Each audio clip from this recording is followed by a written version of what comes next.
kasih atas kesempatannya. Di sini saya Ria Handayani dengan NIM 2017-210448. Di era globalisasi seperti ini, asuransi memegang peranan penting dalam kegiatan ekonomi. Nah, asuransi itu sendiri diartikan sebagai suatu sistem proteksi kerugian atas kerugian finansial maupun material dengan cara pengalihan risiko dari suatu pihak ke pihak lain. Di sini contohnya adalah asuransi pengangkutan laut. Asuransi pengangkutan laut merupakan suatu asuransi atau pertanggungan yang memberikan jaminan atau proteksi terhadap kerugian objek pertanggungan sebagai akibat adanya bahaya-bahaya laut yang terjadi dalam masa pengangkutan melalui laut yang dilakukan. Manfaat dari asuransi pengangkutan laut itu sendiri adalah yang pertama, polis asuransi pengangkutan atau asuransi laut menjamin kerugian-kerugian yang diakibatkan oleh kejadian-kejadian yang secara kebetulan datang dari luar. Yang kedua adalah polis asuransi laut yang menyebutkan resiko-resiko yang dijamin sebelum adanya kesepakatan. Nah, jika kerugian ini terjadi akibat dari resiko tersebut, maka asuransi akan memberikan penggantian. Selanjutnya adalah jaminan dalam asuransi pengangkutan via laut yang dibedakan menjadi 3, yaitu yang pertama adalah Institut Kargo Kelas A, B, dan C. Di sini saya akan menerangkan mengenai Institut Kargo Kelas A, yang merupakan jaminan paling luas termasuk jaminan ICC, C, dan D. Di bawah juga yang meliputi bahaya di laut, perils on the sea, dan bahaya laut, perils of the sea, serta extraneous risk dengan pengecualian tertentu. Terima kasih, selanjutnya akan dilanjutkan oleh rekan saya.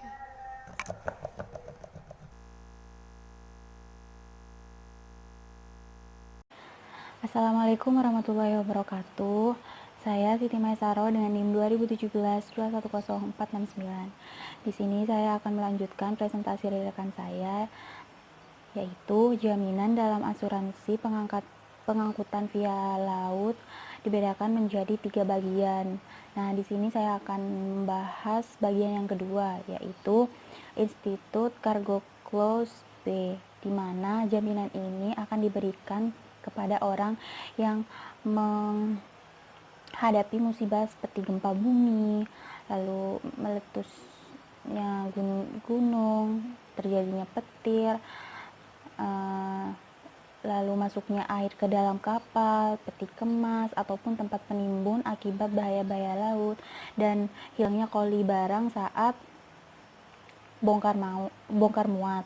Nah, poin yang ketiga yaitu Institut Cargo Clause bagian C, di mana jaminan ini akan diberikan kepada orang yang mengalami kejadian seperti kebakaran dan peledakan, kapal kandas, tenggelam, ataupun terbalik, lalu selama pengangkutan entah itu di darat ataupun di laut. Namun apabila terjadinya di darat sebelum dan sesudah bongkar muat, jika alat pengangkutnya itu terbalik, lalu tertabraknya angkutan dengan objek laut selain air, lalu pembongkaran barang di pelabuhan darurat, dan yang terakhir yaitu peristiwa general average atau penyelamatan umum, termasuk tanggung jawab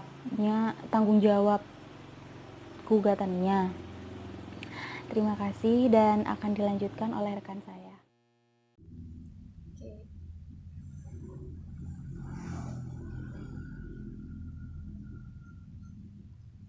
Assalamualaikum warahmatullahi wabarakatuh. Perkenalkan, nama saya Siti Rahma Febriani dengan NIM 2017-210449. Nah, di sini saya akan melanjutkan presentasi dari rekan saya, yaitu mengenai objek dari asuransi pengangkutan laut.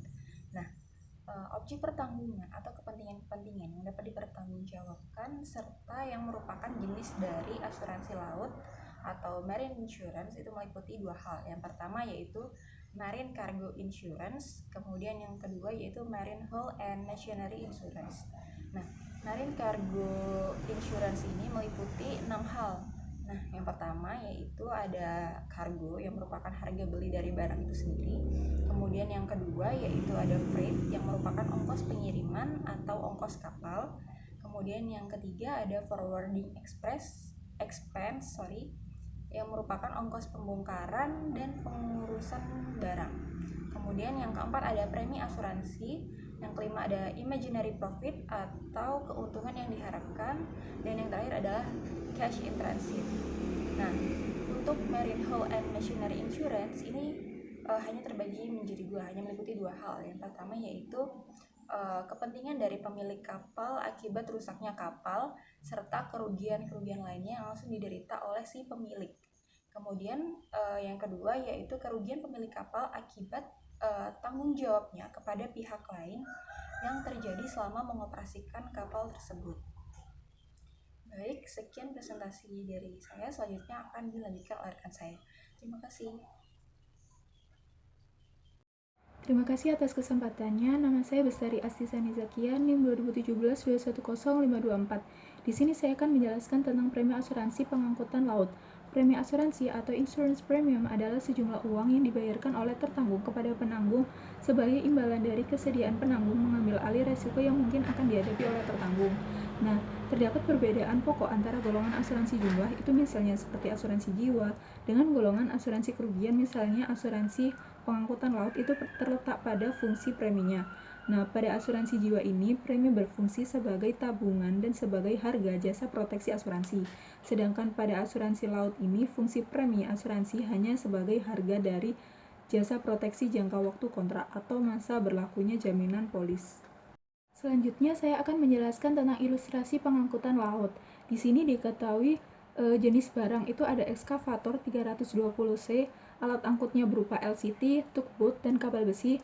Lalu tujuannya itu dari Banjarmasin ke Tanah Grobot dengan kondisi penutupan ICCC yang tadi sudah dijelaskan oleh rekan saya sebelumnya, itu 1:1:82.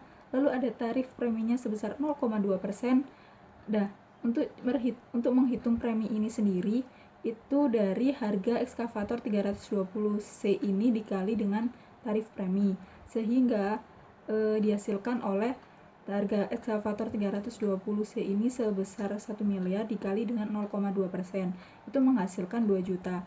Nah, untuk mendapat total premi ini sendiri, itu kita harus menambah premi itu sendiri ditambah dengan biaya-biaya lainnya. Nah, di sini diketahui dengan biaya polis 17.000, lalu ada biaya materai 12.000, sehingga yang premi tadi sebesar 2 juta ditambah dengan biaya polis 17.000 ditambah biaya materai 12.000, sehingga menghasilkan total premi sebesar 2.029.000. Terima kasih. Selanjutnya akan dilanjutkan oleh rekan saya. Terima kasih atas kesempatannya. Perkenalkan, nama saya Melisia Meita Putri AG dengan NIM 2017-210-622. Di sini saya akan melanjutkan presentasi dari rekan saya, yaitu klaim asuransi kelautan. Yang pertama ada prosedur pengajuan penyesuaian klaim, yang dimana prosedur tersebut terdapat pemberitahuan kerusakan, dan selanjutnya ada survei kerugian dan kerusakan, dan yang terakhir ada pemberitahuan kelengkapan dokumen pendukung lainnya. Yang kedua yaitu dokumen-dokumen pendukung klaim asuransi, di mana dokumen-dokumen tersebut meliputi yang pertama polis asuransi atau sertifikat asuransi, yang kedua faktur dan daftar perincian barang, yang ketiga laporan survei, dan yang keempat surat menyurat dengan pihak-pihak lain yang berhubungan dengan penyebab kerugian, dan yang terakhir dokumen klaim asuransi lainnya.